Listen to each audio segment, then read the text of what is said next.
Welcome to the Virtual Memories Show. I'm your host, Gil Roth, and we're here to preserve and promote culture, one weekly conversation at a time. You can subscribe to the Virtual Memories Show through iTunes, Spotify, YouTube, Google Play, and a whole bunch of other venues. Just visit our sites, chimeraobscura.com/VM or vmspod.com to find more information, along with our RSS feed. And follow the show on Twitter and Instagram at VMSPod. Well, I am headed into the holiday weekend here in the U.S. Plan is to spend July 4th at a get-together with my old pal who I've been doing these Catskill fire tower hikes with this summer. If you've been following my newsletter, you know all about that stuff. And then bug out for Toronto for a long weekend after that. Well, we'd booked it already, but it does seem like the right time to get out of the country. I'll put it that way.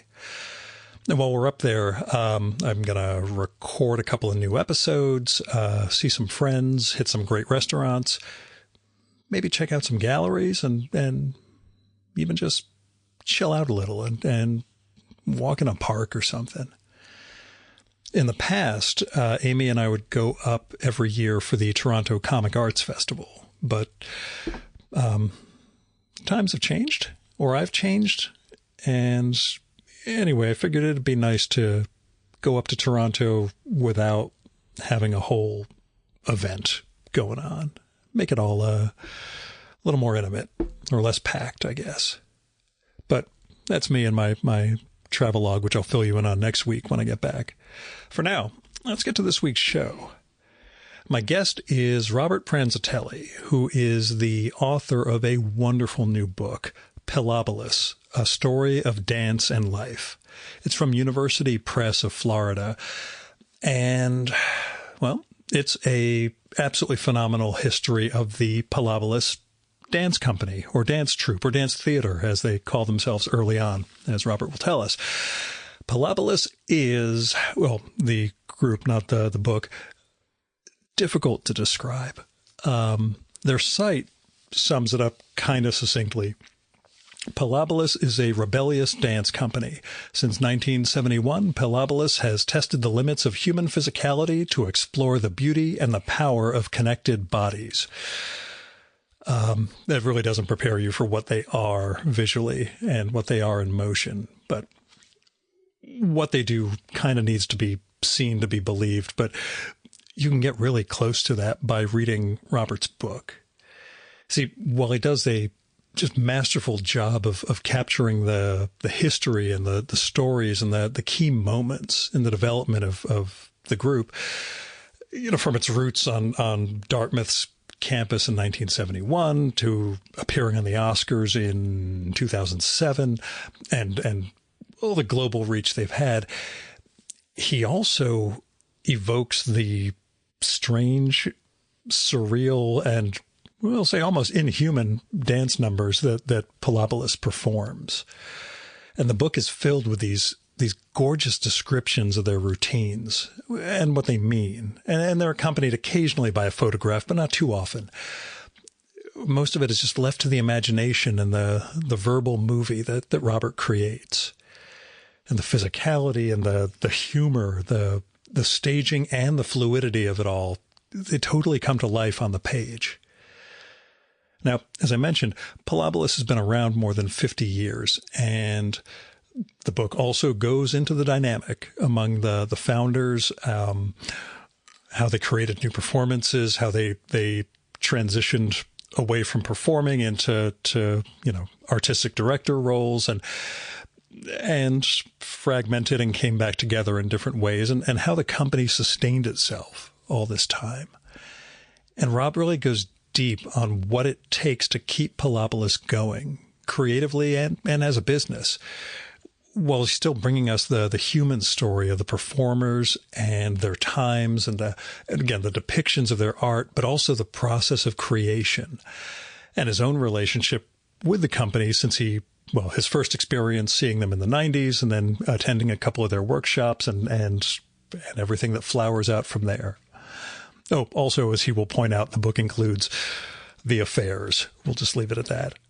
But Pilobolus is a magical book. It is beautifully written.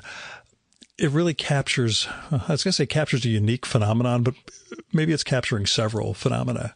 There is, like I say, the act of creation, the birth of this dance troupe that is not exactly dance as it's starting, but something different. What it took to discover an audience and what a miracle it is to continue through time the way they have. So go get Pilobolus, A Story of Dance and Life from UPF, University Press of Florida. Now, I'll point out, I have zero connection to this world. I posted a newsletter a year or two back about how embarrassingly little I know about dance, to the point at which I met one of Balanchine's favorite ballet dancers and did not recognize her name, which I admitted to her was going to be embarrassing when she told me who she was. So I wouldn't have come across this book, but Robert reached out. And I'm very thankful that he did, and we talk about that in the show too. But he did this because we've been in touch for years over at his day job, where he's a book publicist at Yale University Press. And I can't even count the number of authors that he and his colleagues have connected me with for this show. In fact, after we wrap up, I do need to hit them up about a couple of the authors who have books coming out this fall. But throughout, he and his colleagues have really connected me with a lot of great authors. And sometimes it's my outreach. A lot of times it's theirs. In this case, I'm glad that it wasn't a Yale book, but Robert reached out anyway. So here's his bio. Robert Pranzatelli is the author of a number of essays published by the Paris Review and other literary journals, and a longtime staff member of Yale University Press. And now, the Virtual Memories conversation with Robert Pranzatelli.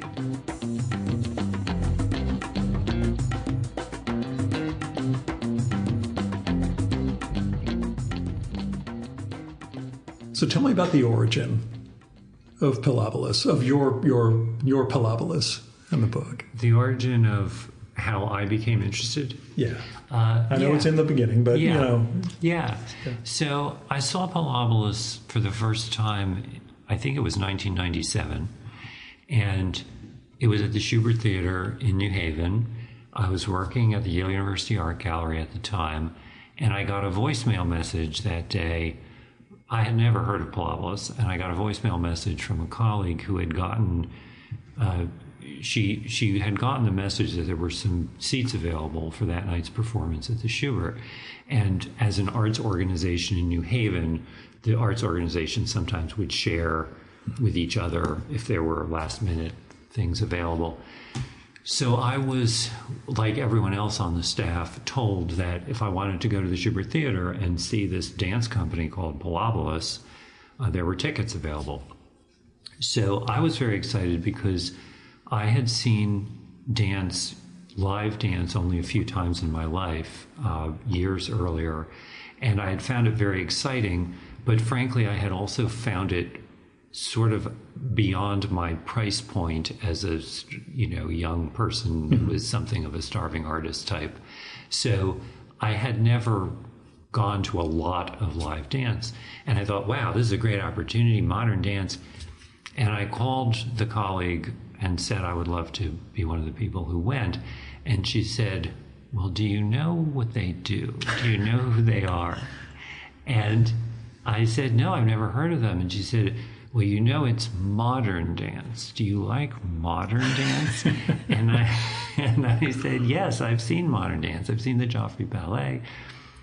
And she said, no, and modern. And I said, well, what are they like? And she said, this is an older person, an older woman.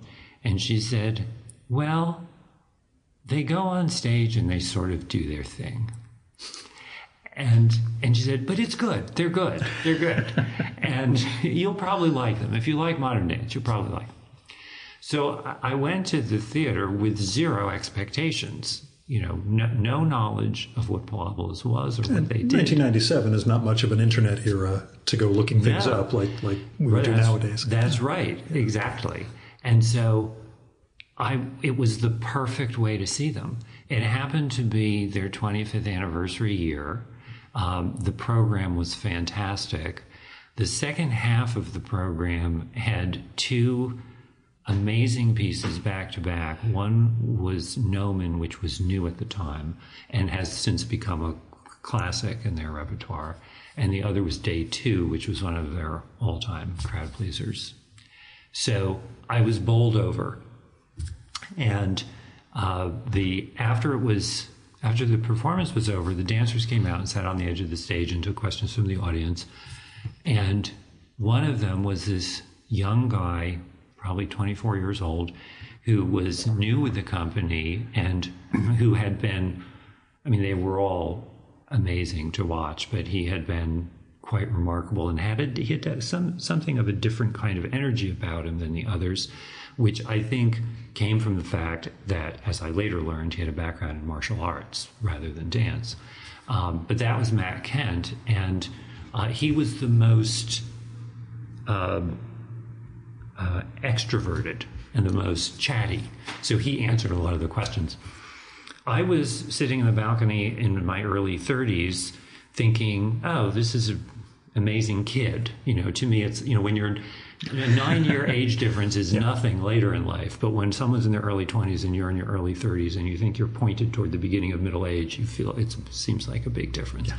So I didn't think I had anything in common with him or would ever see him again or anything like that.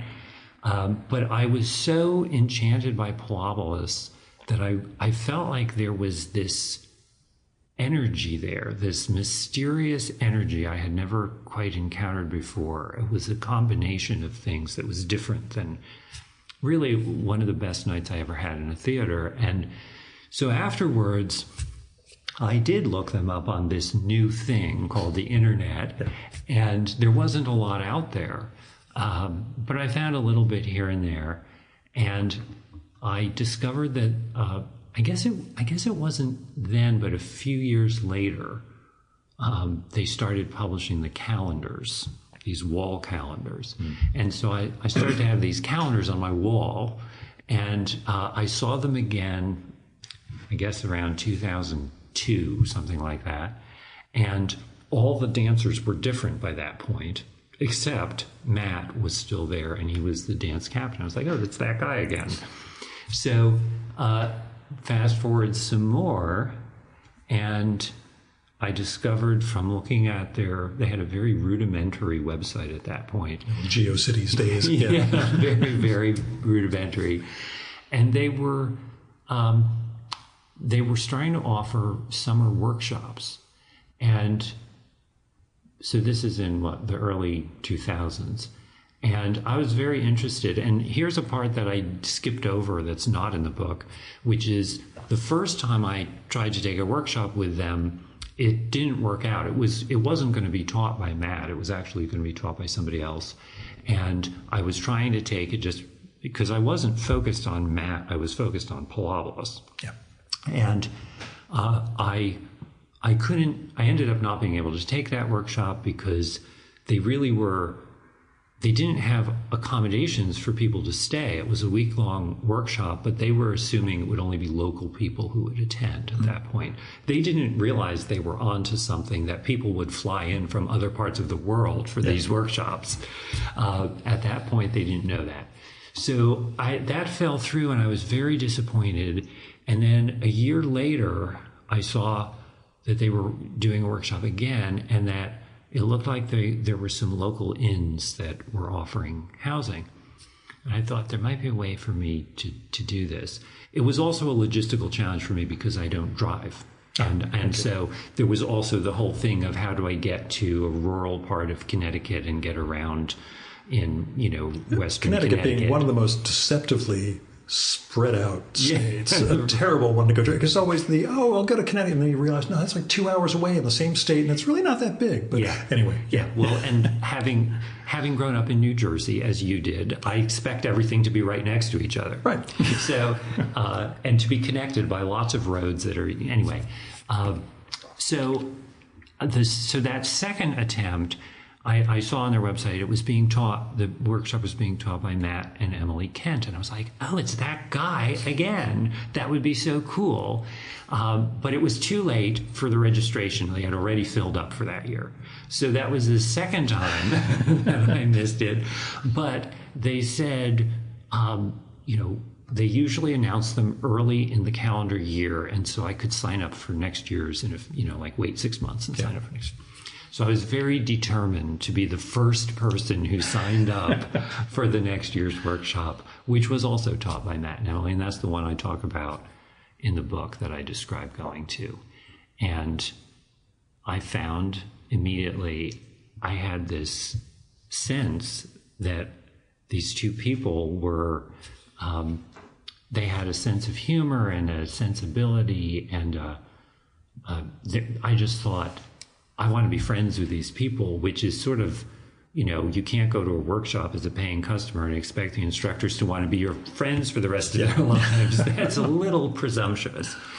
So somehow I crossed that line gradually, that little taboo, and it worked and clicked. And they're two of my very dearest friends. They're like family to me now. And we've been friends for many, many years. And their eldest son, who is now 16, is like a living clock for me of how long I've known him, because Emily was nursing him during that first workshop. He was a newborn. So that's the story. And what was the moment of, I should do what we'll call this a biography, as opposed to a history. Yeah. What was that moment of this is actually a book I need to write? So that started with me thinking I wasn't going to do it. I have a wonderful colleague who you've probably interacted with. You've probably interacted with her. I never say met when it's only virtual, but that's okay. Yeah.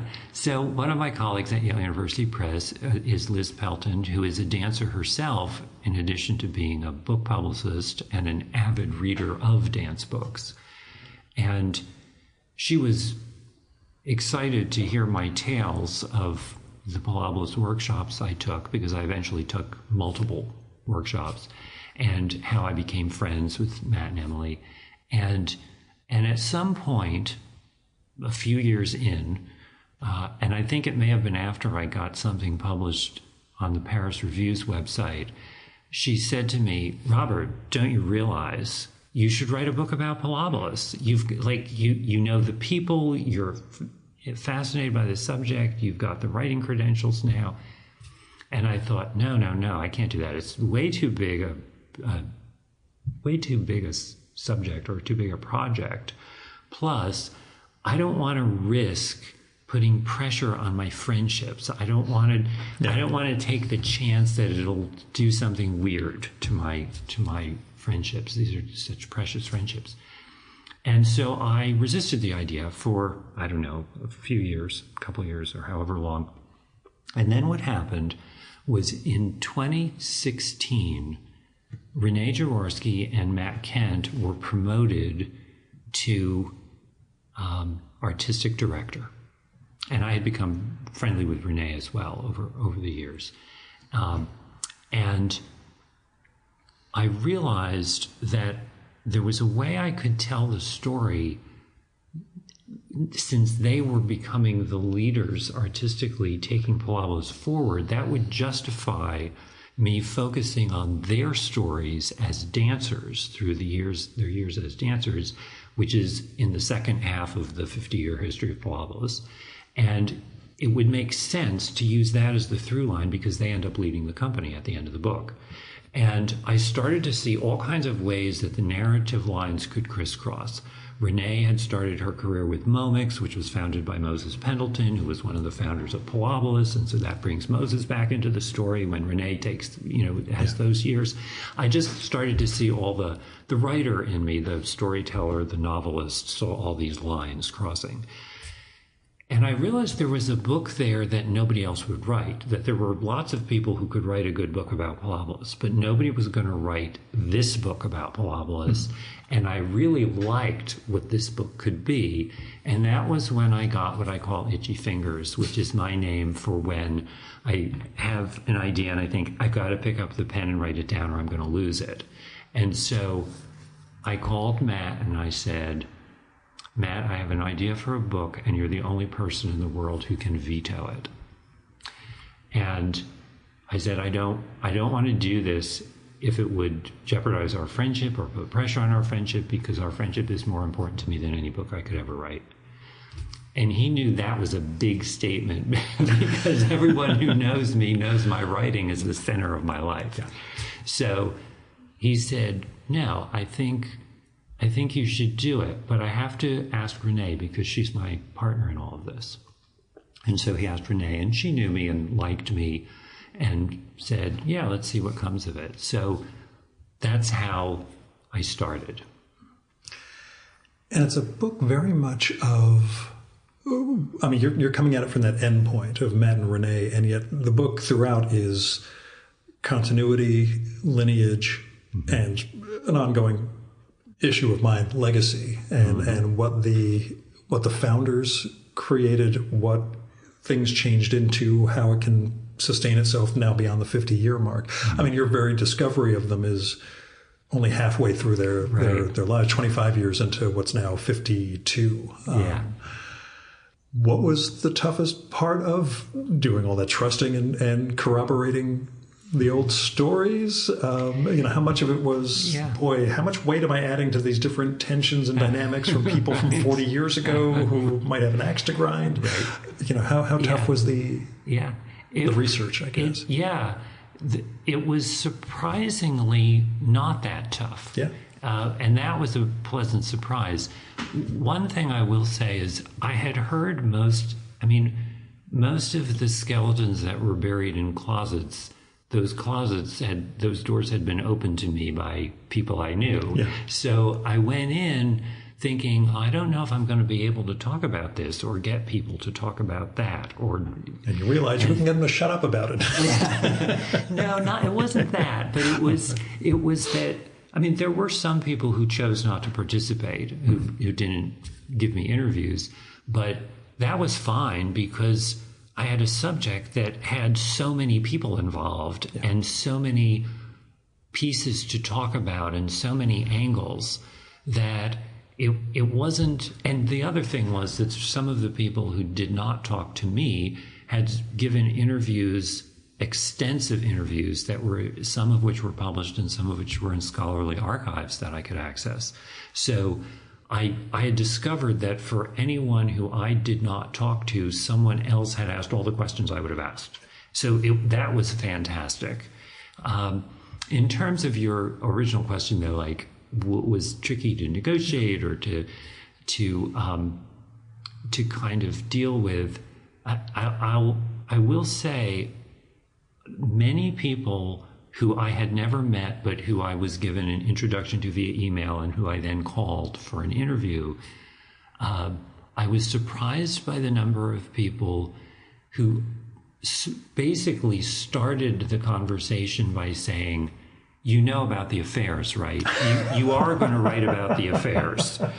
There seemed to be a kind of impatience or annoyance on the part, and this was including dancers of subsequent generations, people who just, I think, felt like if you're going to tell the story of parabolas, someone finally has to acknowledge that there were the those interpersonal affairs. craziness that was going on. So that was there. And then another big moment was... You do cover it, by the way, without making it salacious. I mean, as somebody who was born in 1971, I understand some of the...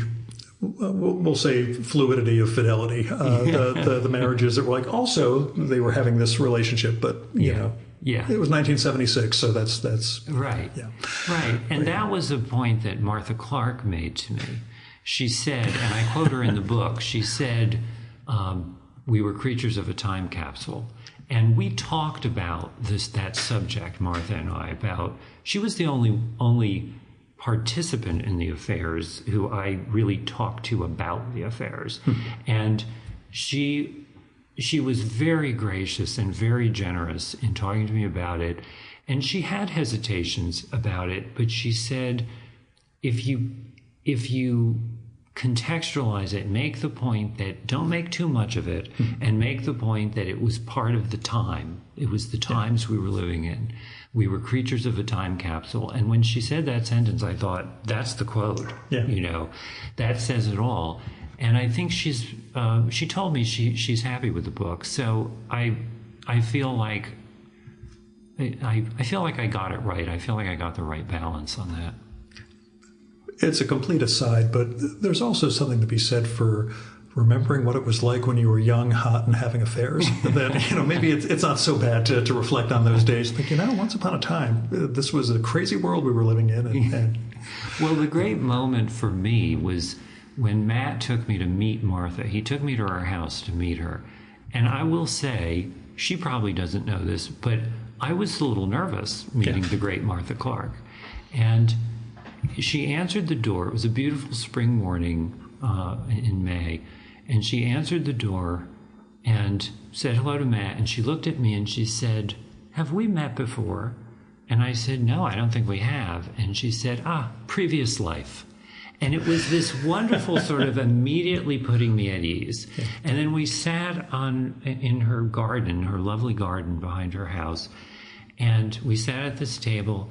And she turned to me with a big smile before anything else and said, "So, I assume you know about the affairs." And I just thought, this woman is so generous that she's throwing that elephant out of the room. Yeah. You know, she's not making me struggle to figure out whether I can bring it up. So that was an off-the-record conversation, that first conversation. But it was wonderful, and it set the stage. Because she sounds like a very good, I don't want to just say source, but voice throughout the book. And we had some wonderful phone conversations afterwards that were on the record, and she was fantastic. Another person who was fantastic was Lee Harris, who is the person who was in Polabolas for a couple of years at the very beginning, and then he left to have a very successful career in computer software. But he cherishes his memories of those college years in Polabolas. That was the second half of his college career, I think, was being in Polabolas. So he was a fantastic source because he remembered stuff more vividly than someone would for whom there's 50 years or 30 years or 20 years of stuff all blurring together. Yeah, makes sense. And how tough was it kind of recreating the Dartmouth of the early 70s and just getting the vibe, getting the mindset, and trying to frame it in a way that, a contemporary reader is not going to freak out over, oh my God, they just let women in and they were treated like this? I didn't overthink that. Okay. I think the only thing that was a question was, how much do I want to digress into historical context and talk about the surrounding era, the surrounding situation? And I tried not to. I tried to let that seep in or slip it in very slightly here and there and let it speak for itself and assume the reader knows that 1970 was 1970. And there's a couple places, I think it's in maybe not the Dartmouth chapter, but maybe the next one of the next chapters when the early Polabolas is taking off. And I talk about comedy in the 1970s. There's like a paragraph where I mention all the sort of major comic elements in pop culture in the 70s in the U.S. and how it was a time when that was so central to our entertainment industry in a way even more than it is now. And Polabolas was funny. That was part of why they became so popular. They had some pieces that were really funny. You bring up that tension of what it took for them to be taken seriously by dance critics. Yeah. It seems as though they got the idea over the first couple of years. But there were still those dismissive. These aren't dancers; they're athletes who are posing and you know. An acrobatic mime troupe. Yes, that Arlene Croce's term. But who eventually comes around, who recognizes it as well. The thing that people often forget about the Arlene Croce quote, it is sort of a famous quote that she called them an acrobatic mime troupe, but that's often quoted out of context, and the context was her saying they're not a dance company, they're an acrobatic mime troupe, and I wouldn't want them to be anything other than what they are. It's something like that, I'm paraphrasing, but it was embedded in praise, not dismissal. So, and that always gets forgotten. Of course. Yes, but what were you going to... Just that sense of I mean, we're going to talk genres, comics, and everything else at some point here, but that sense of gatekeeping, that the critics would look at something like, no, that's not our world, because those people are doing something different. Yeah. I think it was less gatekeeping by anyone. I think there were two things going on. Mm-hmm. Anyone outside of the dance world didn't care about that stuff. Sure. They just found it entertaining. Within the dance world, there were people who felt this is not dance because for most dancers and most dance companies, they come through a process in which they are steeped in so many rules and technique and specific, they've devoted so much of their lives and physical pain too along the way to mastering these techniques that you have to be considered valid. Yeah. And then someone comes along and they're not even pointing their feet out the way that you're supposed to, or whatever the rules are. And it's something that some people have a big bias against, that like, why are these people getting all this credit for being a great dance company when by what I spent my life learning, they're not a dance company. So I think, and the other thing to remember is that when Pilobolus started, they called themselves Pilobolus Dance Theater. And the word theater was in there partly to make the distinction. To say it's dance merged with other things. And it puts me in mind, you point out early on when they're auditioning people, that trained dancers were not doing as well because they were used to imitation as opposed to improvisation. That they needed people who could come up with things as opposed to replicate this move, which a trained dancer is very, very good at, but doesn't necessarily have the spark to create something of their own and to trust that process of creation. Yeah, and the combination that Pilobolus evolved into was the guys who brought all this physical athletic stuff and not a dance background, and they thought much more freely and flexibly about what these pieces could be. They could be anything. And then Allison, who had been their teacher and who had encouraged them to think that way, she had a background in dance. She also knew the other half of it. And Martha had been a dancer prior to ever encountering Pilobolus, and she had studied under a who's who of every important person in the history of dance. It was amazing. Her mental Rolodex of the people she's known is stunning. But Allison and Martha, when they joined, they brought all this technical knowledge and dance awareness. And so they were much more finished. They were fine dancers. The guys were great movers. And there was as Martha says, I think I quote her in the book, saying there was a tension between those two things, and that was what became the signature of Pilobolus.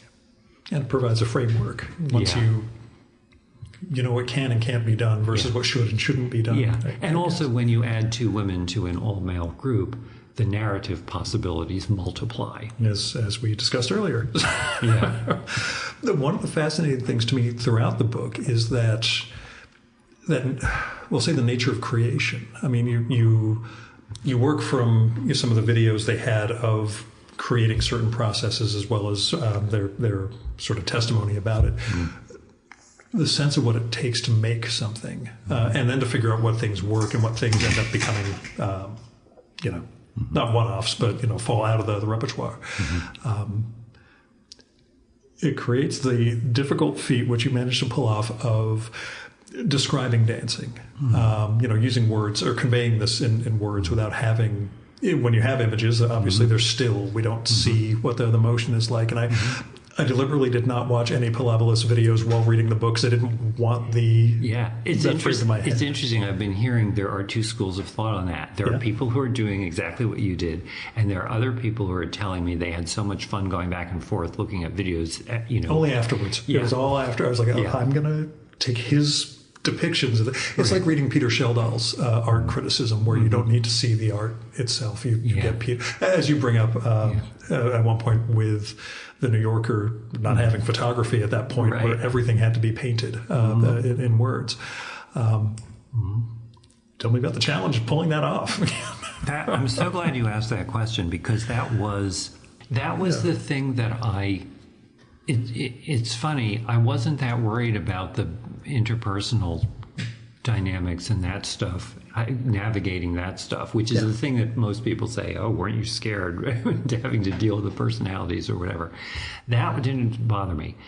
What I was concerned about was writing about the dances in a way that would not be technical, dry, overly analytical. How do you describe these dances without writing something that sounds like it will only interest a scholar or a dance student, and might not even really interest them, if we're honest? So I made a discovery. I don't know exactly how I made this discovery, but somehow I made this discovery. And it was that I could describe the pieces as if I were telling the story. Like the piece itself exists in a completely nonverbal form. I have to transfer it into an exclusively verbal form. And that means writing it as if I'm transcribing someone's dream, someone else's dream, and which is great, because so many of the Pilabolus pieces are dreamlike and very lyrical. And I discovered that if I described them as if I were writing a little prose poem, like I thought of it as making a little miniature. For the ones that were, that I write a long paragraph or a couple of long paragraphs describing, Martha's fabulous Vienna Lusthaus, that piece, which is like a crazy dream. That was so much fun to write. It was like someone giving you a short story where you don't have to invent any of the stuff. You just get to choose the language to describe it and construct it. So it really appealed to that part of me that writes poetry and fiction, because it was like I was making these little miniature pieces. It felt like a new art form to me. And then putting them in place in the right spots in the chapters, I found it very satisfying. And it also came along in a way that sustained me, because I was spending a few years writing nonfiction, and I wasn't really writing fiction during this time. I wasn't really writing poetry. And anything in the book that enabled me to use those muscles, so to speak, was very refreshing to me. It tapped into something I wanted to be able to use. Did you run any of those by members of the company? I allowed, well, first of all, I will say I had access to Renee and Matt, who have directed many of these things countless times. So I had the videos to access, I had them to access, and then I did allow them to read the finished manuscript before it was published. Okay. And I told them, I can't promise to change things that based on what you suggest, but I certainly want to take into account anything that you feel. And what came back to me were only technical corrections, factual corrections of the descriptions of dances, a couple things here and there. Oh, we actually do it this way rather than that way. So that was what came back. Neither Renee nor Matt nor Emily asked me to change one thing about how I present them, which I thought was quite wonderful and a real example of how these are not people who have the kind of egos where they're trying to spin their public image or any, there's a warts and all vibe throughout the book. So, and everyone in this, everyone I talked to was on the rare occasions when I would say, "Are you sure you're okay with me putting that in?" They would say, "Yes, it's what happened." Yeah. Somebody needs to know this after I'm gone. That's it. Yeah, again, to me, it's fascinating. Like I say, the history, again, those poetic, creative moments that are there, the act of creation, as you document it as best you can. What it was like to get the nature of that taking place, and then to see how it becomes not commodified but replicable. How it becomes something that you can send different companies out performing. Yeah. I will say one of the areas I'm concerned with, largely because I'm dealing with a shoulder issue that made the drive up here not so much fun. The comparative lack of injuries you bring up throughout the book. There are people who occasionally have to leave because of a neck injury, foot, toe, etc. But I'm sure that could be a whole separate book. Yeah, that was my thing. I'm sure people are getting hurt a lot more than he's letting on doing some of these things. But yeah, it was interesting, partly because they still come off as almost magical people, especially after watching some of the video and thinking, okay, I've got this full conception of what their lives were like from Robert's book. But, the physicality of it still has an almost weightlessness when it's on the page. And in reality, it's seeing that it almost maintains that weightlessness when you see how they're moving these bodies in space. A, it's incredible. B, they seem fantastically strong. C, again, I can't understand how they're not all on the injured list at this point. But Right. It's amazing. Yeah. The drive home will be, a challenge too, but, now I'm energized by conversation. So one of the things that also fascinated me about them and the creative process is, and I'm sure it's something that you paid attention to, the literariness of them. It's not simply that they're making puns for the titles and concepts that they're working with. Yeah. There seems to be from the original, from the founders onwards, a deep readingness, and a wide readingness. Yes, starting with the very name of the company, but that sense of finding inspiration from a library, basically. Yeah, I think Moses had a lot of that right from the beginning. I think he was an English major among other things, and Robbie Barnett is a fantastically literary-minded guy.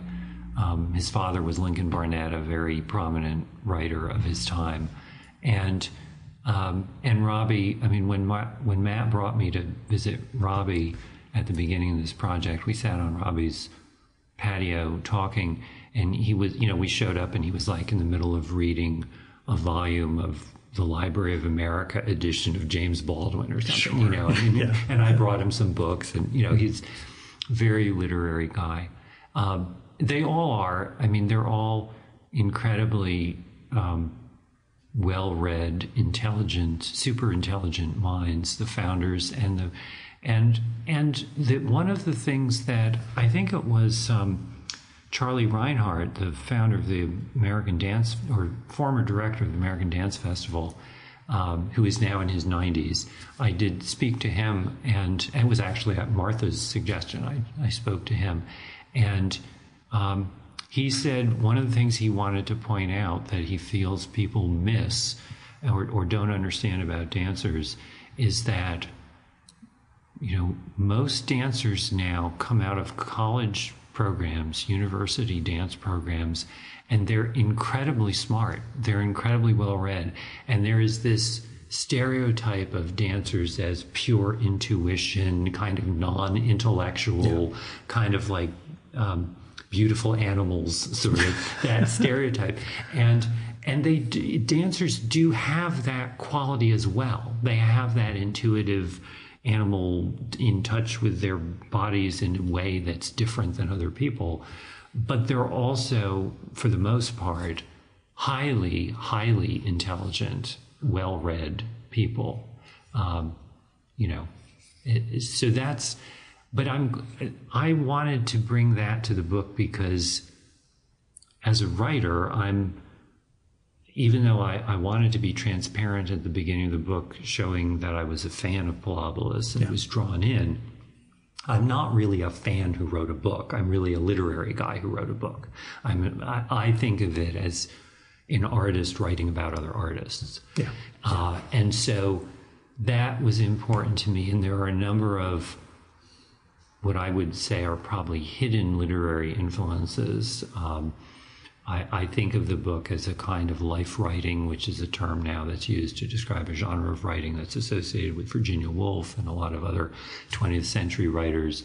And life writing encompasses biography and memoir and letters and diaries and all kind autofiction, all different kinds of writing that tries to capture life in certain ways.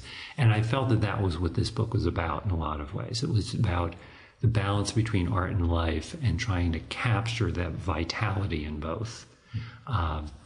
So to me, it's a literary work as much as a history or anything else. And in the Knausgaardian, autofiction way, you do bring yourself in. Yeah. I mean, you start with your experience with Pilobolus in the introduction, but by part 3, you're part of the story. I sneak in, and that's, here's a really pretentious literary reference for you. Fire away. I think every good student of American literature learns that the most famous partially involved narrator in American literature is Nick Carraway in The Great Gatsby. Sure. And that's where you learn, if you learn it, that that's a narrative technique. And I use myself as a partially involved narrator in this book, and I was very careful not to put in anything about myself not in connection with Pilobolus. Sure. There's no digression where because I hate the bait and switch thing where people sometimes will say, I'm writing a book about such and such, and there'll be a little bit about what the book is supposedly ostensibly about, and then there's lots and lots of them writing their own story that you didn't realize you were buying. So I didn't want to do anything even remotely like that. Fall into that trap in the slightest here. Yeah. So I was very careful to use myself and my experience in ways that I hoped would bring the reader in feeling a greater sense of proximity to Pilobolus and seeing how Pilobolus not only functions, but also how Pilobolus can affect someone's life if you are close to them, if you're part of that community, if you become connected. So that was a very deliberate narrative strategy, and I wanted to frame the book with the story of my friendship with Matt, but not a privileged sense of that or anything.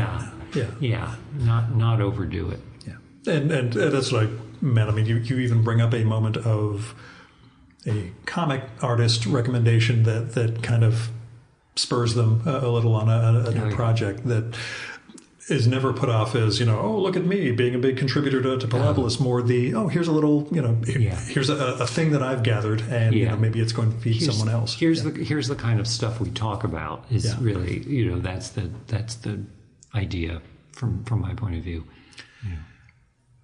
From your time as an audience member, as a workshop participant, and then as their biographer, we'll say, how has Pilobolus changed your life? That's very interesting. You can break that down. How does it change your view of yourself, your view of your body? Yeah. So I think there's a couple different things. There's a whole lot in that question. There is a lot. I mean, you could take that question in a lot of ways. The one you mentioned was my view of my body. That's definitely part of it, because the first workshop was revelatory to me, because I was a kid who was the 98-pound weakling, scrawny, very non-athletic kid. I'd say join the club and do a high five, but we probably miss because we're a couple of nerds, but go on. Right. And so that wasn't a great trauma to me, but it was something that as an adult getting into middle age, the idea of taking that first workshop was a little intimidating. I thought, what is this going to be like? This might be one of the most humiliating experiences of my life. And remember, too, I didn't know at that point what Matt was really like. I had seen the movie Last Dance, which I talk about in the book, a fantastic documentary by Mira Bank, and Matt is in that a lot. And I had the DVD, which had some bonus stuff that had profiles of the dancers. So I thought I had a little bit of a sense of him. But he gets described in the film as intense. And, that's a word that can be a compliment, but it can also be a euphemism sometimes for someone being difficult or, temperamental. And so I thought, I don't know what he's going to be like. Maybe he's going to turn out to be the gym teacher from hell. Who knows? So I was, of course, very pleasantly surprised when I got there, and, not surprised, just happy.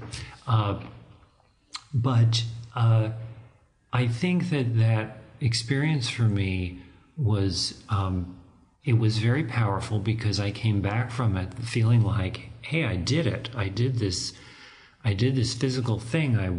With all these people who are way more able to do that kind of stuff. And that's, I think, why I went back subsequently and took additional workshops, because I was talking to somebody about it who said that her husband had a similar experience, that when he was middle-aged, I think he joined a group of bicyclists or something, it was some physical activity, some athletic activity, that it gave him something that he felt he had missed earlier.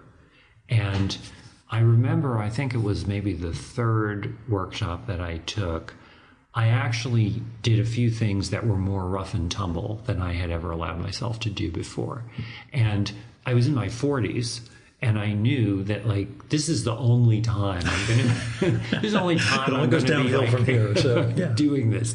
But it was very, there was something very satisfying, very therapeutic. It was like putting a piece of a puzzle into place that had been missing. You felt more complete afterwards. A sense of not having to be the intellectual, Robert. Oh, that's interesting. I'll say I took up running at 47 and joined a group of guys 20 years older than me, most of them.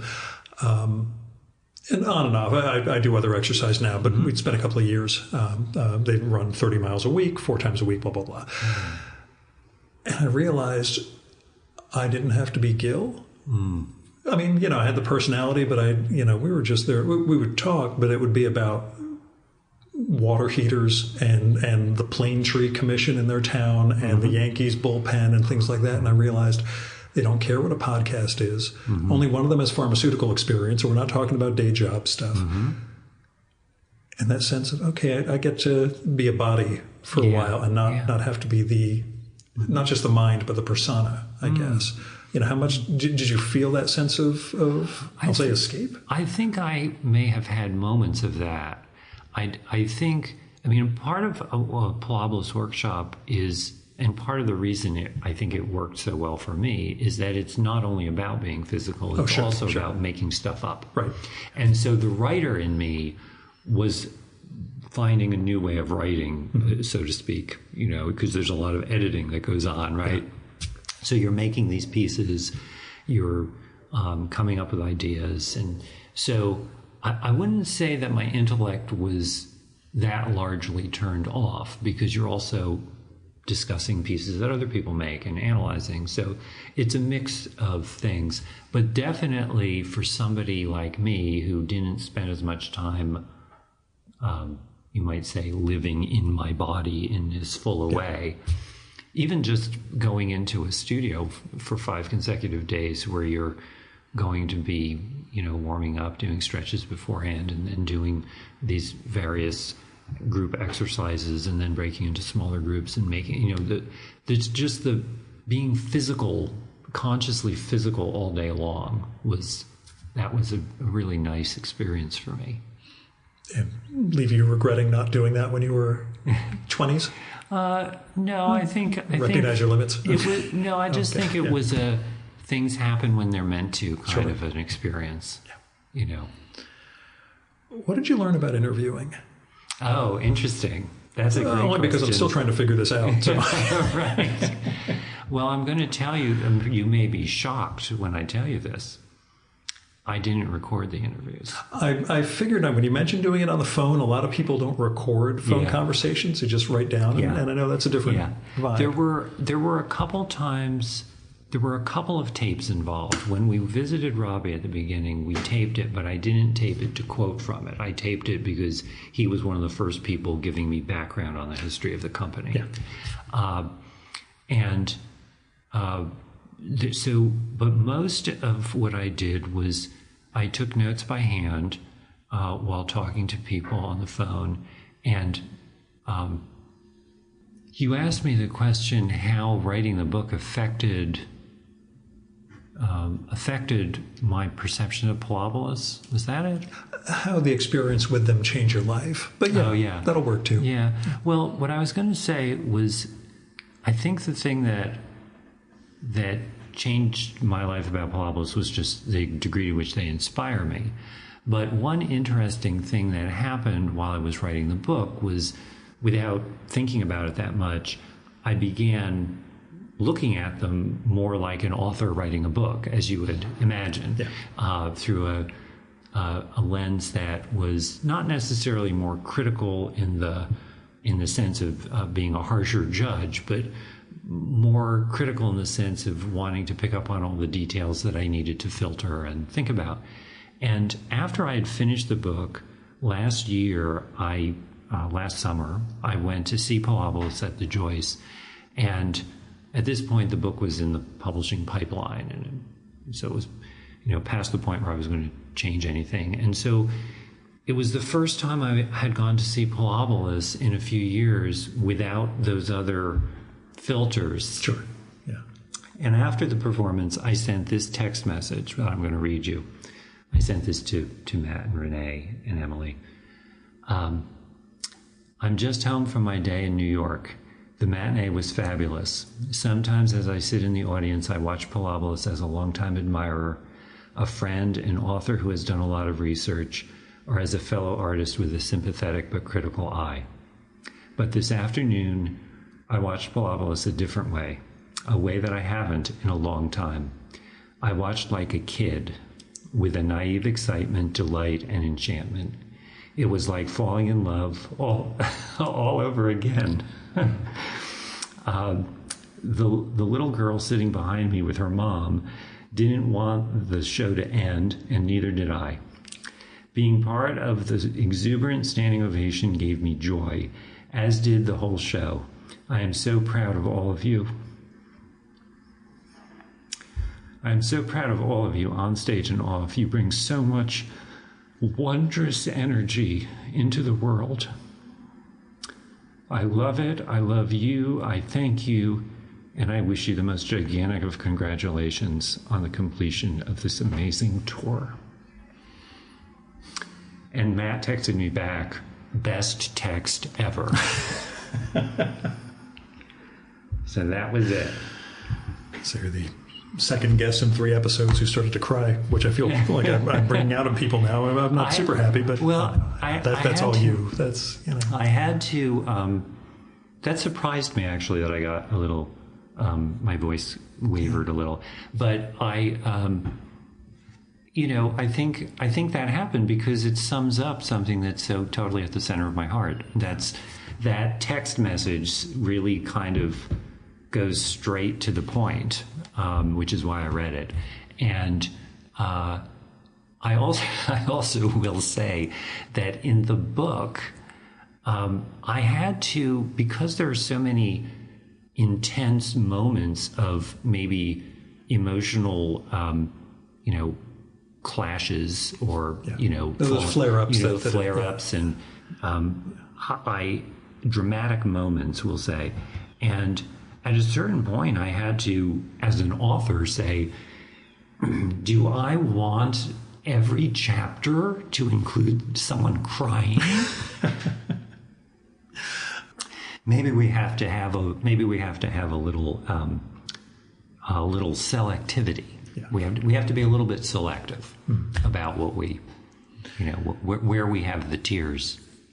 Did you worry about the scope of the book? There's that line from Moses near the end, Moses Pendleton, when you speak to him when you're working on the book, where he says, this book, it's about American history. Basically, that the entire story of Palabolas. A, do you agree with that? B, were there directions this could have gone where, it's going to turn into 600 pages instead of 200 plus? Someone could write an enormous book. I mean, you could write an enormous book that no one would publish and no one would want to read. That's part of the worrying about the scope. and so, I did. I set a limit, I think, at some point of 100,000 words, and I stuck to it. And it wasn't that hard to stick to it, really. But one of the keys to that is the structure of the book, which is the chapters, as you know, have numbered subsections. And that allows me to do jump cuts from one subsection to the next, skipping over periods of time and not having to do all the laborious transitions of everything that happened in between. And that's yet another literary device. I really stole it from Speak Memory, Nabokov's memoir.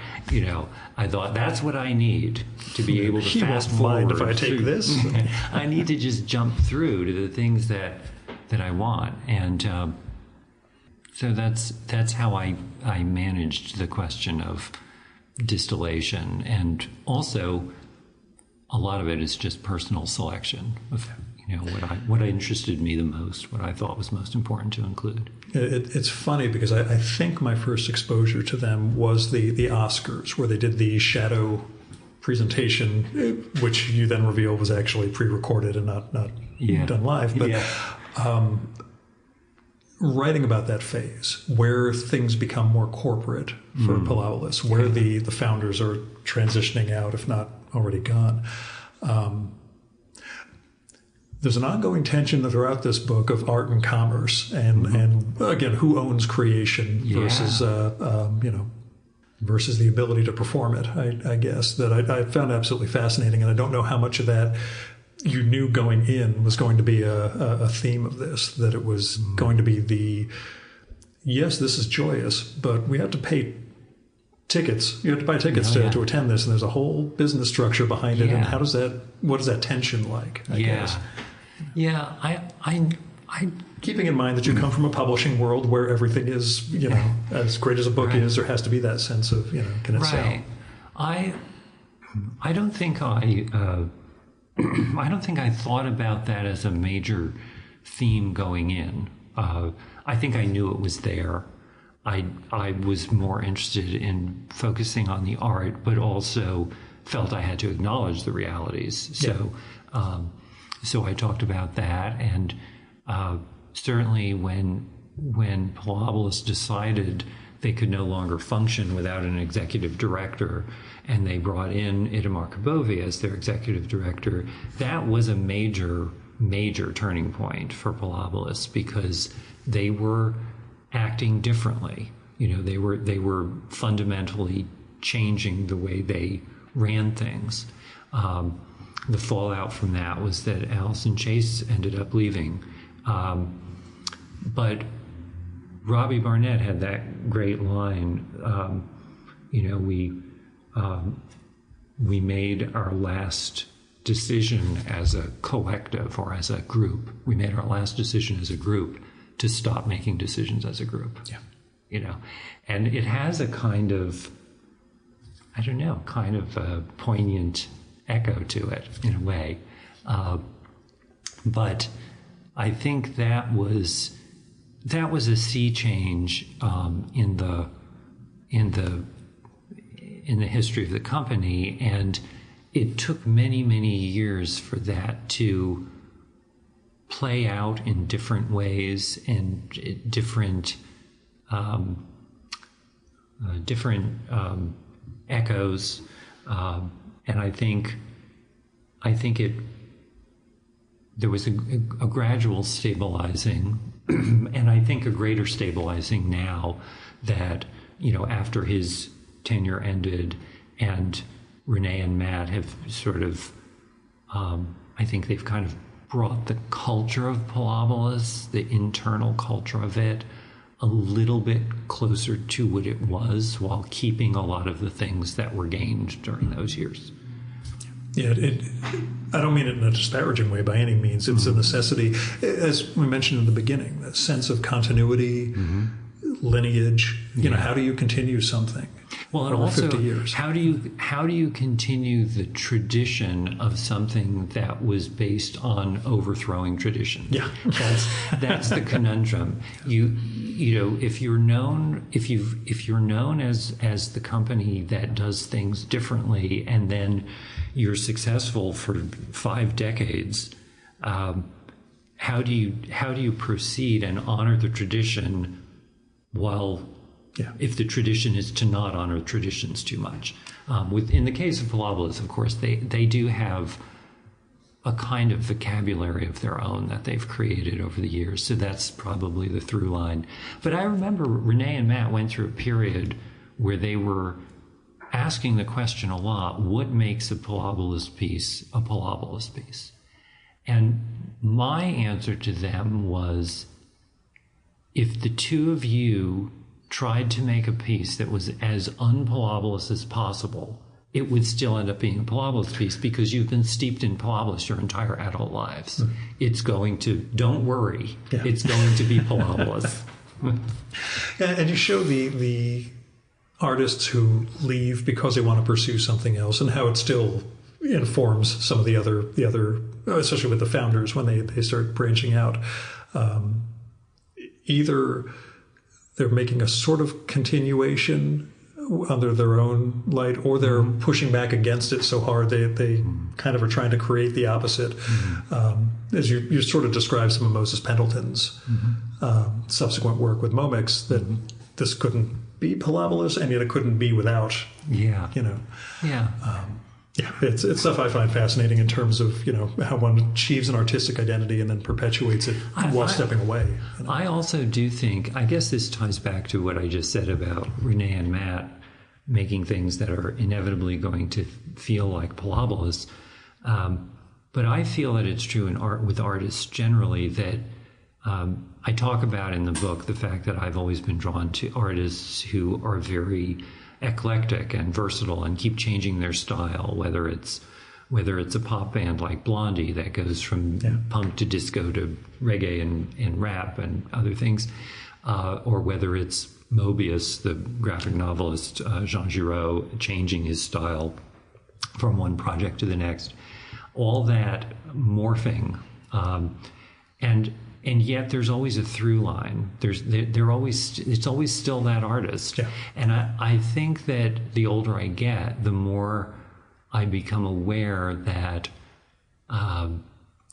artists there's a certain way in which you'll never completely get away from, or nor should you feel you need to get away from, some set of through lines that are going to be there without you trying to put them there.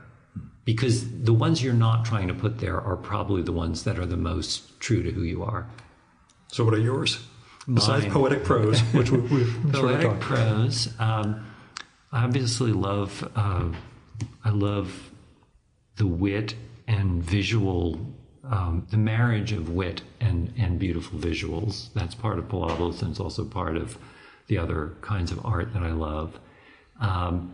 I'm wearing this shirt that has this picture on it of a naked guy, a drawing of a naked guy standing with his arms apart and his eyes closed, and it's a piece of artwork that was created, I commissioned it by an artist who goes by the name Onsmith, and I commissioned it for a couple of privately printed books that I did a couple of years ago of fiction. And the reason I'm mentioning it in this context is that I think this image for me has come to be a symbol, or maybe even like a talisman for my preoccupations as a writer, because it's an image of someone who might be dreaming or might be in a trance. He might be creating some idea of himself. He might be transcending something, yet it's a very sensual image because it's a naked body. So it's dreams, it's creation, it's the physical and the spiritual or mystical, all of those things. And that's in my fiction, and it's also a direct bridge to Palabolas, my interest in Palabolas in this book.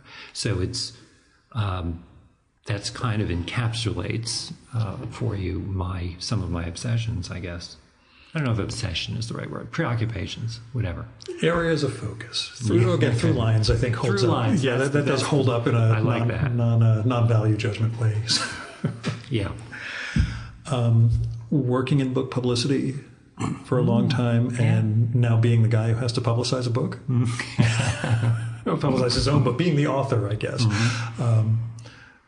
How different is that for you? What's it like sitting instead of setting up an interview with an author and some schlub from New Jersey, actually having to sit across from the guy? So. It's fun. It's nice. There's a little bit of feeling like, oh, it's my turn now. Yeah. I get to do this. And getting some nice reviews was, I mean, I've had, I'm sure, thousands of reviews cross my desk as a book publicist over 20 years. I've seen the whole gamut of everything you can get, from the best to the worst. And I know how rare it is in today's world to get reviewed at all, and to even get a handful of reviews. And so far, I've had exclusively good reviews, knock on wood that will continue, and a really good review in the Wall Street Journal, which I know is like, because of what I do for a living, I know that is like, you won the lottery, sort of. So it's been great. Tell me about your literary background. Where the books began for you, B, how you ended up in the role that you're in. Oh, okay. So when you say how I ended up in the role, do you mean in my professional life? Yeah, we'll talk about the unless there's another role I don't know about. Well, I mean, I'm also a writer, so I don't know which. Too. I mean, I think I was always a pretty bookish kid from an early age, and I think I was drawn to language very early. I mean, I have this memory that might sound kind of a little crazy, that when I was before I could even read, when I was like a toddler, one of my earliest memories is my parents would leave the newspaper on the hassock in the living room, and I would stare at the headlines, and I would look at the different letters of the alphabet. This was before I knew the alphabet, and I would see that certain shapes were the same, and it was like a code I was trying to crack. And years later, as an adult, I was at a party and I met a guy who dealt with early childhood education, and he said, oh, that's called pre-reading. That's what kids do. It's not like some weird thing that it was only me. But I think what was interesting about it was that for me, it was accompanied not just by curiosity, but by a sense that this was like something I had to unlock that was going to be a big thing for me, like a key for me. So I don't know if that's unusual or not, but it's interesting to me that that's one of my first memories.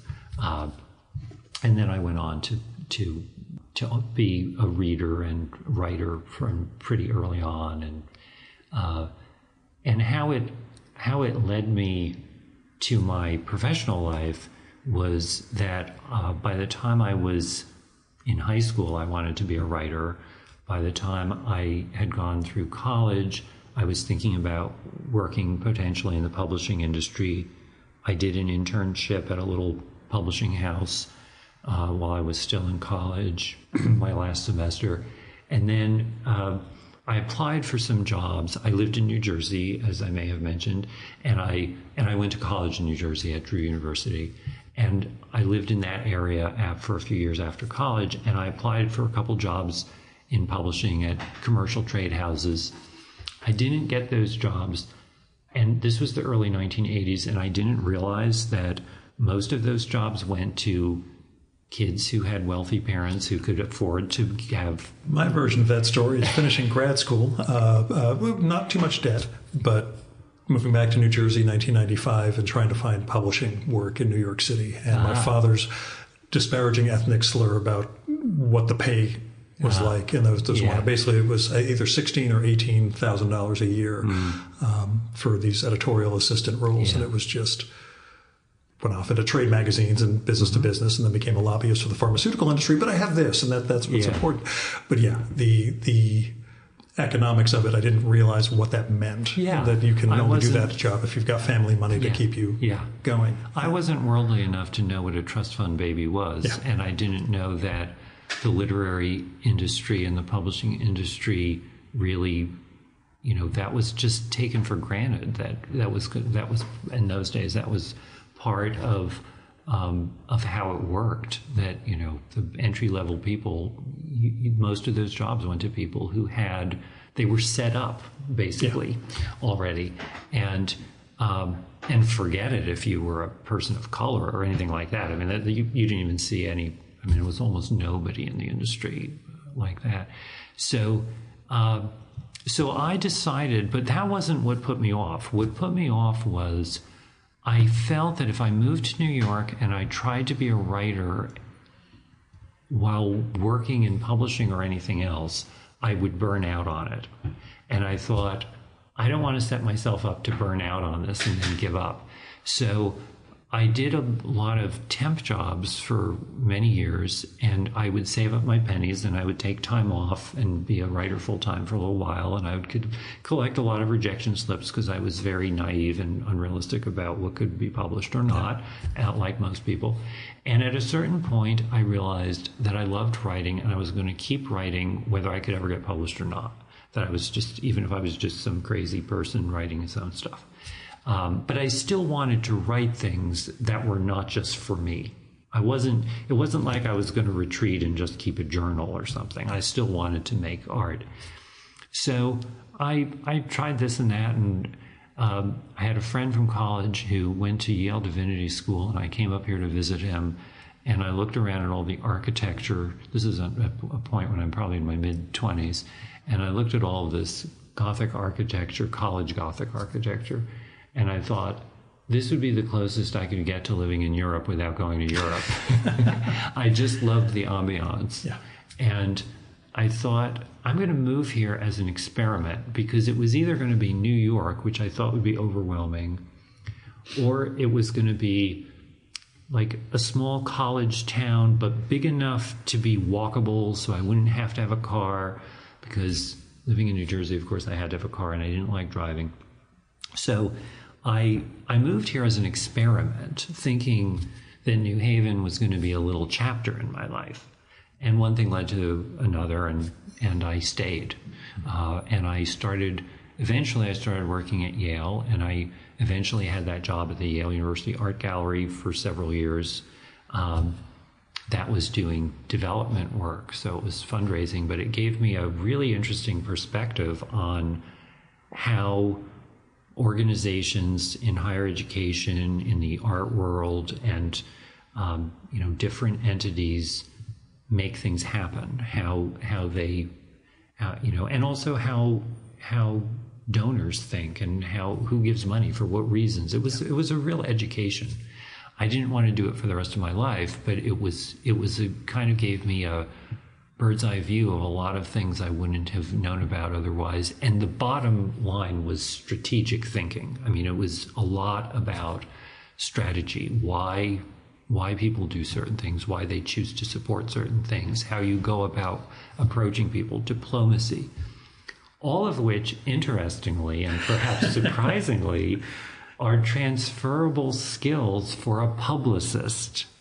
So when I decided to leave, I left the art gallery, and I had created a kind of self-funded sabbatical year for myself where I just worked on my writing. I was still pretty out of sync with what could really get published, or but I was improving. And I decided it was time. At that point I was in my late 30s, and I thought now it's time to go into publishing. If you can't beat them, join them. I gotta learn. If I'm ever going to get published, I have to get inside. It's like the spy who infiltrates the enemy spy organization and discovers that all the people in it are from his organization and have infiltrated it. Anyway, and that they can't actually accomplish anything.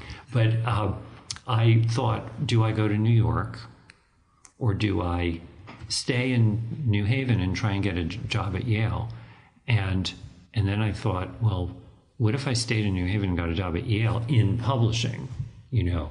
And then I would be able to go into the publishing industry and still walk to work from my apartment. So I did a lot of networking, which I didn't know how to do until I had that experience working in development. Schmoozing is a superpower. Networking is a big...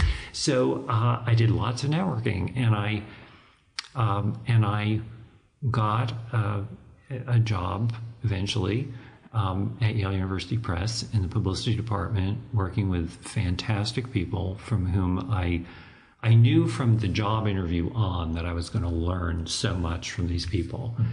And there are basically 3 people there, in addition to me, with whom I've been working ever since. I mean, we've got more than 20 years. Liz Pelton, who I mentioned earlier, is one of them.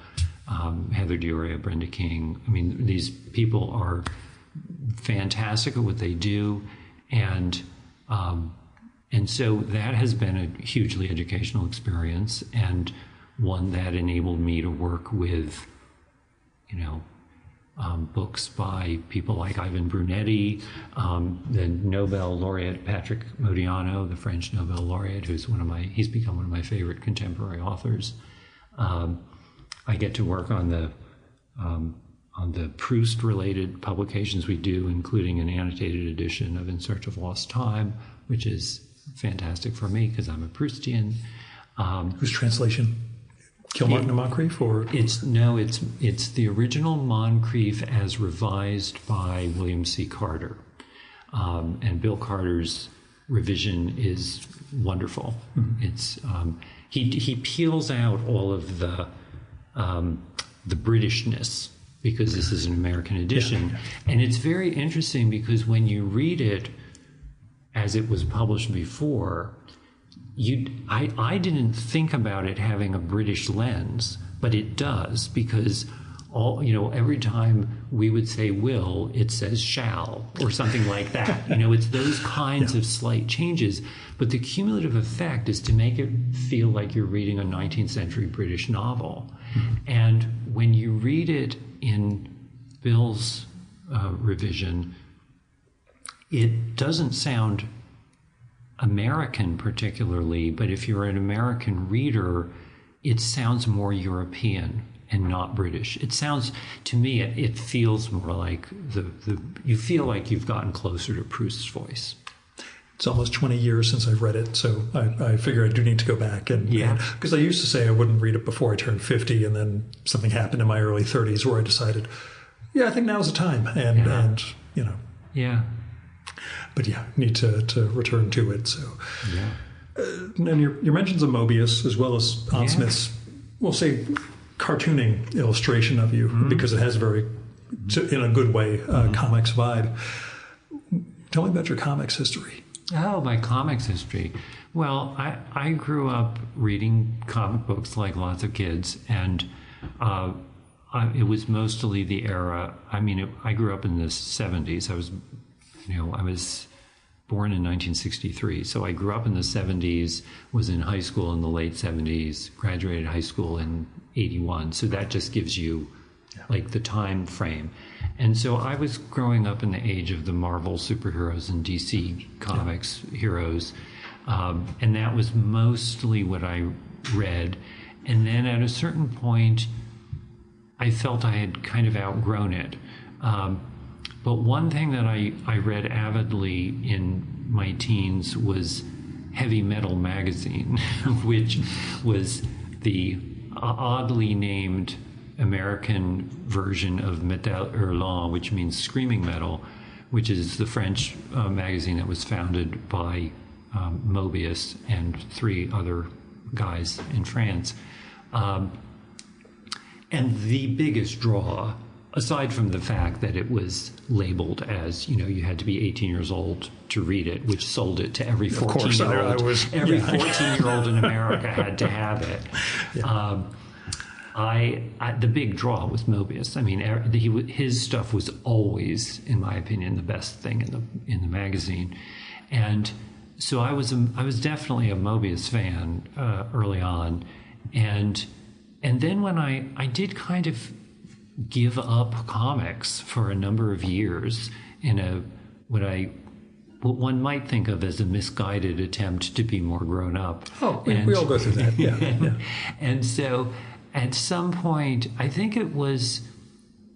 really think now that I think about it, I have to say it was when Yale University Press decided to publish an anthology of graphic fiction, cartoons, and true stories, which was the first anthology we did with Ivan Brunetti, which my friend John Kulka, who was the literary studies editor at the time, had this great idea to do this anthology. He was inspired by the McSweeney's volume that Chris Ware had edited that had been very successful. He thought it's time for a university press to do this, to recognize this art form. And so he called Chris Ware and said, would you do one of these for us? And Chris Ware said, no, but I know the guy who should. And it was Ivan Brunetti. And I went to Small Press Expo to sit at a table with Ivan to promote this forthcoming anthology. And that's when I met Ivan. And at the table next to us, there were some young guys who were students of his. One of them was On Smith, who I connected with at that point, and later he became a collaborator and friend over the years on various projects. But I then, after that anthology came out, it reconnected me to indie comics, which I had read some underground comics as well when I was younger, but it reconnected me to how great that world could be. And I didn't dive in headfirst and read lots and lots of stuff, but at some point, I don't know the timeline exactly, but at some point I pulled off my shelf some collections of Mobius that I had from years earlier and became like reawakened. Oh yeah, Mobius. And the thing that then also happened, I don't know exactly how many years I'm spanning here, but at some point I decided I wanted to revive my dormant, abandoned French. And I decided I wanted to revive it only by doing pleasurable things to revive my French. And one of those pleasurable things was going online and discovering that Mobius, who was still alive at that time, was publishing these wonderful late career works that you couldn't get in English. They weren't being published in this country. And there were these beautiful editions that you could order from his website, his sort of self-published stuff, Mobius editions. And so I started sending away for these beautiful books in French, and I would linger over them, all the more excuse to linger over these beautiful pages as I tried to figure out what the words meant. And it was a great way of reviving my interest in French. And so it was Mobius, and then pretty soon I thought, well, the greatest French professor in history is Tintin, you know, so Les Aventures de Tintin. And I was going to say, I appreciate you using the anglicized pronunciation there instead of, you know, seeming even more cultured. But yeah. So I found eventually the greatest eBay purchase of my life, which was an entire set of Tintin in French in the hardcover, large format, you know, the larger size edition. And well, I got the whole thing for like $100 or something. I mean, it was some ridiculously good deal. It might have been more than that, but it was. May have been cursed. It was right. It was quite a find, quite a fabulous deal. And so I've got a shelf it's most of my graphic novels are Tintin, Mobius. And there's a Belgian graphic novelist I love named Max de Radigues, who I've written about for the Paris Review. Yeah, I've read a piece of yours. And I love Max's stuff, and I read his stuff. So I'm very like almost tunnel vision focused on just a few. I'm sort of the same way with my literary tastes in general. Yeah. I have my favorites, my little pantheon, and I mostly stay in it. My assumption, we're actually going the opposite direction of me, where I have to do 50 of these shows a year because I'm under some strange self-compulsion like this, and therefore am reading things I would never, like your book on Palabulus, I've never come across in my day-to-day life. Yeah. And then there's what does Gil do in his spare time? He spends last year reading the entirety of Pynchon over again because he's in that mode, and you know, finding other things that are, you know, areas of focus for you. But no, it makes sense that your day job is getting exposed to so many different books and having to publicize different books that extracurricularly focus is probably a really good thing for you. Yeah, that's an interesting observation. It's true. And you're saying it to me after I've just sat through multiple days of launch meetings being presented dozens and dozens and dozens of books, including ones that I won't be the publicist for, but it's a lot to take in. You know, it is true. When you work in publishing, you're dealing with a big list.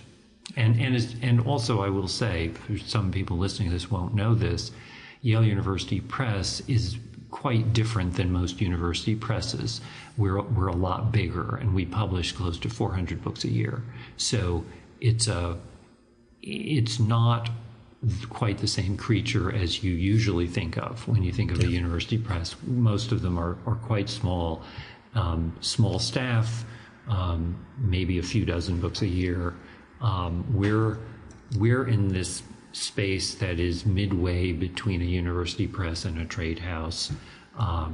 And one of the things I discovered while searching for a publisher for my book was that it raised my appreciation of what we do, because the trade houses now in 2024 have really become completely by the numbers, and they P&L. It is. The editors really aren't allowed to acquire anything that is niche, that is going to sell in the low thousands rather than in many tens of thousands. And so if you have a book about taking care of your lawn, and everyone in America, or a lot of people in America, have lawns, then there's a chance they'll want your book.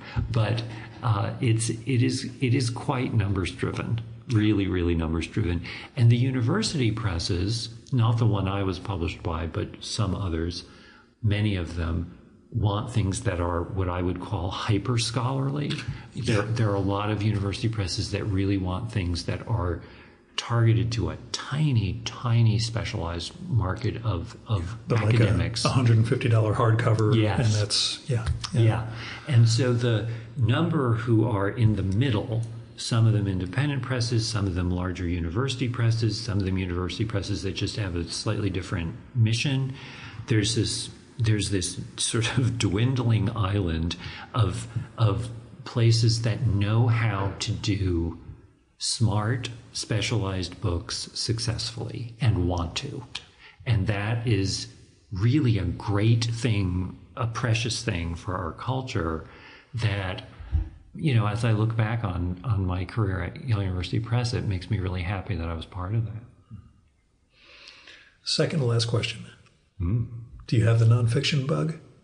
Or is this kind of a one-off? I know you're going to keep writing with your fiction and poetry, but... Yeah. Yeah. No, I think this... I wouldn't say it's the last nonfiction I'll write, but I don't think...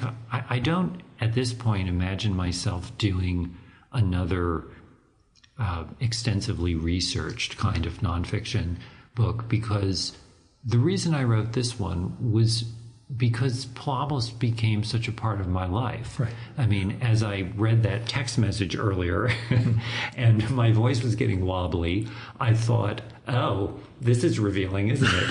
And once in a while you have those moments. So I, as I said earlier, I felt, to me, the Plautus book is almost an extension of my literary writing. I will tell you, I am 17,000 words into my next book right now, and it is a novel, and it has a fantasy premise. I keep referring to it as my fantasy novel, but I'm a little hesitant to call it a fantasy novel, because I think when I say that, for a lot of people, what they think are like people with swords flying around. King of Thrones, flying dragons, or else sorcerers and elves and things.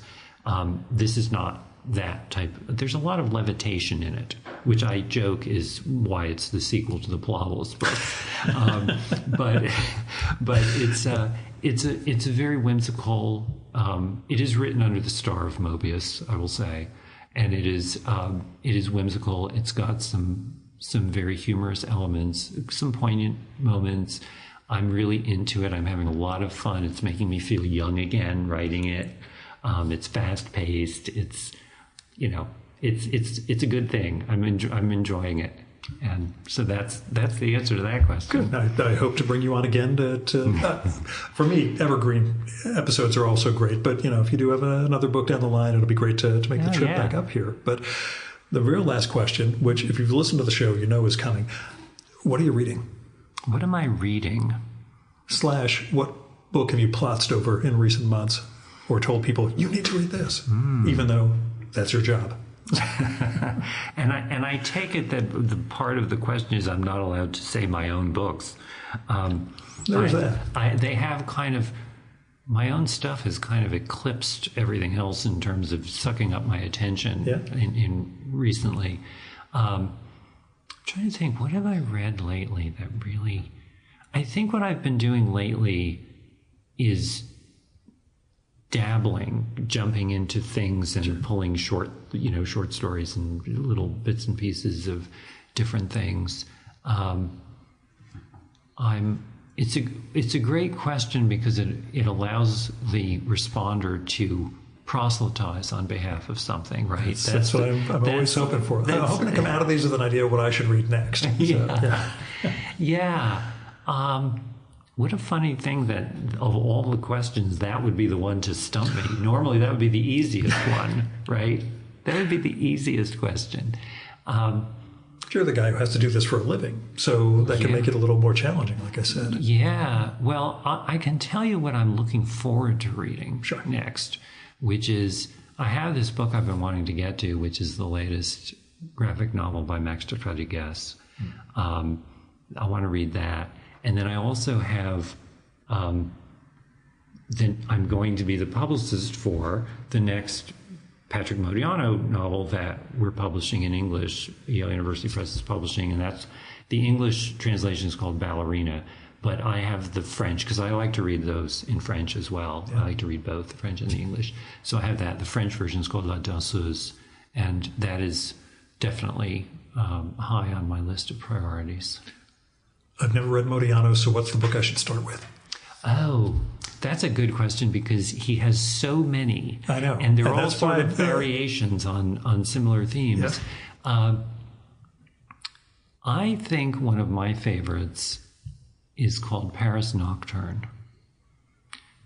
That's one that just appeals to me. There are a lot that I could name. That's one that I love.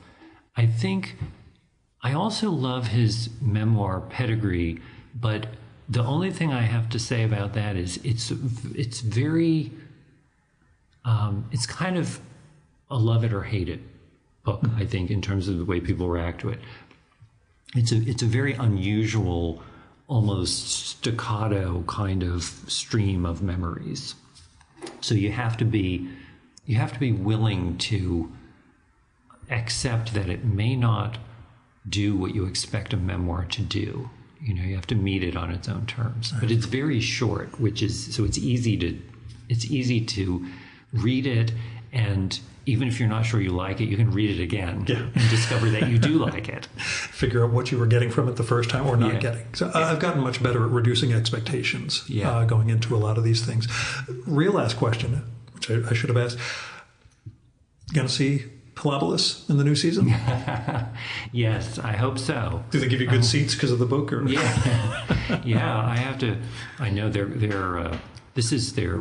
we're having this conversation in late June, which is their crazy time, because they're going to the American Dance Festival and then they go to the Joyce, and so my friends are very, very, very busy right now, and I am looking forward to seeing it.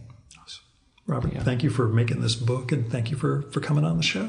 Oh, thank you. Thank you for having me. It's a real treat.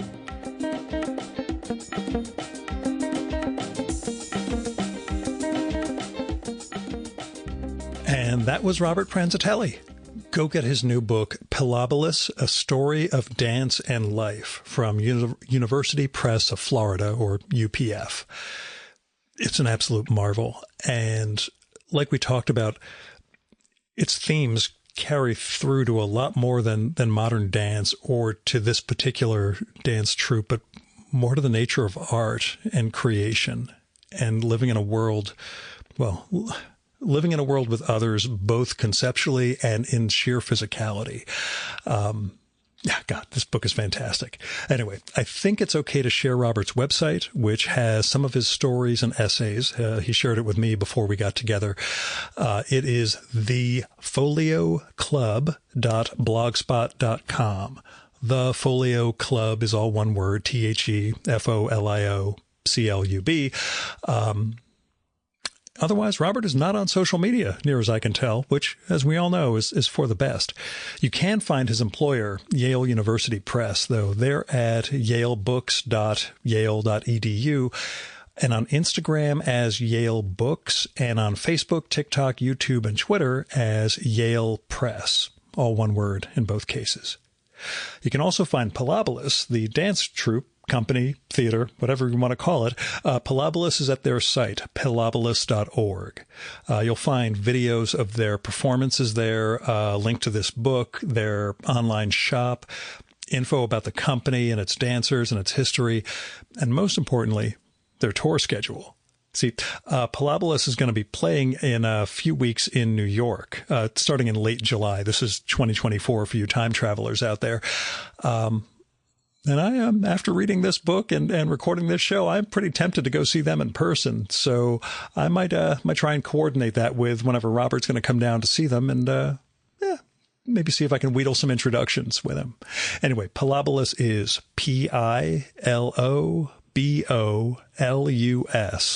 and it's pilobolus.org for their site. They're a nonprofit. I'll have links to all this stuff in the show and episode notes for this one. They can support the Virtual Memories Show by telling other people about it. Let them know this podcast comes out every week with interesting conversations with fascinating people. You can also help out the show by telling me what you like and don't like about it, or who you'd like to hear me record with, or what movie or TV show or book or piece of music or theater, art exhibition, dance performance, whatever you think I should turn listeners on to. You can do that by sending me an email, DM if we're connected on Instagram or Blue Sky. Letters. I love postcards. If you get my address, it's at the bottom of the newsletter that I send out twice a week. I love getting those. I send out a postcard every day to some random recipient. And, it's always nice when people write back. It's never nice when people write me an email telling me they got my postcard. I don't dig that at all. But anyway, you can also leave a message on my Google Voice number, and that's 973-869-9659. That goes directly to voicemail, so you don't have to worry about getting stuck in an awkward conversation with me. And messages can be up to 3 minutes long. So longer than that, you'll get cut off. Just call back, leave the rest of your message.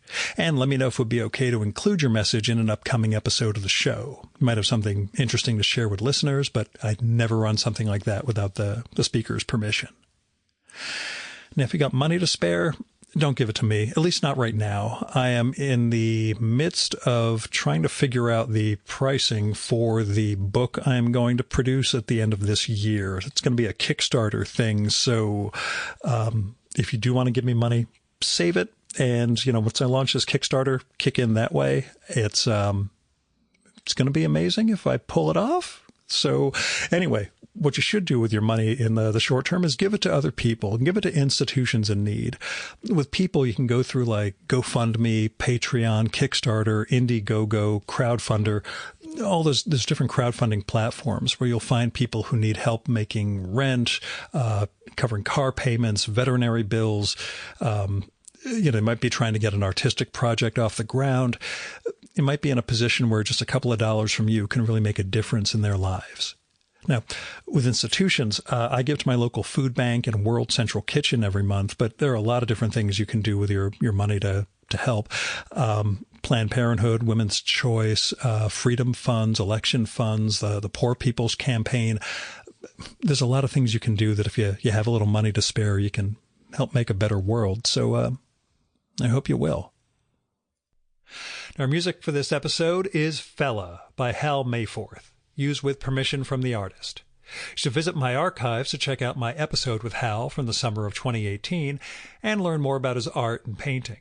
And you can listen to his music at soundcloud.com/Mayforth. And that's MAY4TH. And that's it for this week's episode of the Virtual Memories Show. Thanks so much for listening. We'll be back next week with another great conversation. You can subscribe to the Virtual Memories Show and download past episodes at the iTunes Store. You can also find all our episodes and get on our email list at either of our websites, vmspod.com or chimeraobscura.com/VM. You can also follow the Virtual Memories Show on Twitter and Instagram at VMSPod, at virtualmemoriespodcast.tumblr.com, and on YouTube, Spotify, and TuneIn.com by searching for Virtual Memories Show. And if you like this podcast, please tell your pals, talk it up on social media, and go to iTunes, look up the Virtual Memories Show, and leave a rating and maybe a review for us. It all goes to helping us build a bigger audience. You've been listening to the Virtual Memories Show. I'm your host, Gil Roth. Keep reading, keep making art, and keep the conversation going.